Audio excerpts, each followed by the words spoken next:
बिस्मिल्लाहिर्रहमानिर्रहीम। तौस से मरवी है, इन्होंने कहा कि रसूल अल्लाह सल्लल्लाहु अलैहि वसल्लम ने मिंबर पर खड़े होकर फरमाया, अच्छे इखलाक की तरफ अल्लाह ही रहनुमाई करता है और बुरे इखलाक से रोकने वाला भी वही है। आनी रज़ी अल्लाह अन्हा से मरवी है कि जब वो रसूल अल्लाह सल्लल्लाहु अलैहि वसल्लम के पास आया तो कहा, ए अल्लाह के रसूल, कौन सा अमल जन्नत वाजिब करता है?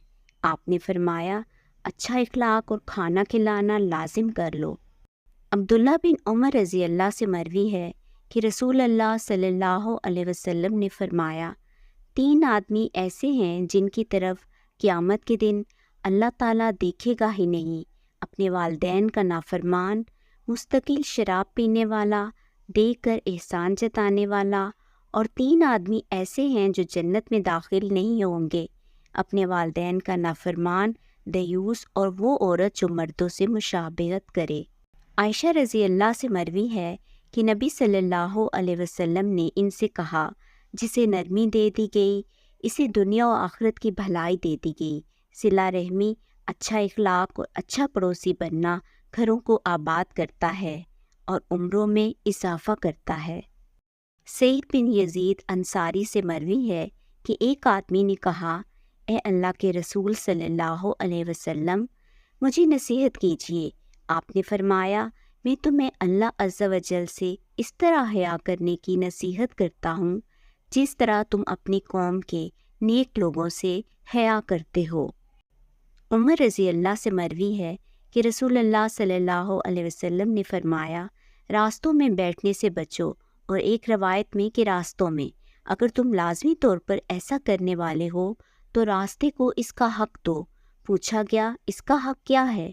फरमाया, निगाहें नीची रखना, सलाम का जवाब देना और भटके हुए को रास्ता बताना। आयशा रज़ी अल्लाह से मरवी है, इन्होंने कहा कि रसूल अल्लाह सल्लल्लाहु अलैहि वसल्लम ने फरमाया, मैं तुम्हारे गुस्से और खुशी को पहचानता हूँ। मैंने कहा, ए अल्लाह के रसूल, आपको किस तरह पता चलता है? आपने फरमाया, जब तुम खुश होती हो तो कहती हो, क्यों नहीं मोहम्मद सल्लल्लाहु अलैहि वसल्लम के रब की कसम, और जब तुम गुस्से में होती हो तो कहती हो, नहीं इब्राहीम अलैहिस्सलाम के रब की कसम। मैंने कहा, जी हाँ, मैं सिर्फ आपके नाम को छोड़ती हूँ।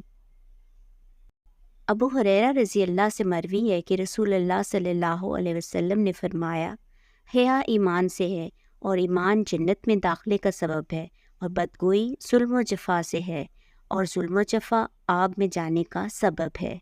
अबू मूसा नबी सल्लल्लाहु अलैहि वसल्लम से बयान करते हैं कि नेक साथी और बुरे साथी की मिसाल खुशबू बेचने वाले और लोहार की तरह है। खुशबू बेचने वाला या तो तुम्हें खुशबू लगा देगा या तुम इससे ख़रीद लोगे, या फिर तुम वहाँ बैठे उम्दा खुशबू सूंघते रहोगे, जबकि लोहार या तो तुम्हारे कपड़े जला देगा या फिर तुम वहाँ बैठे बदबूदार धुआं सूंघते रहोगे।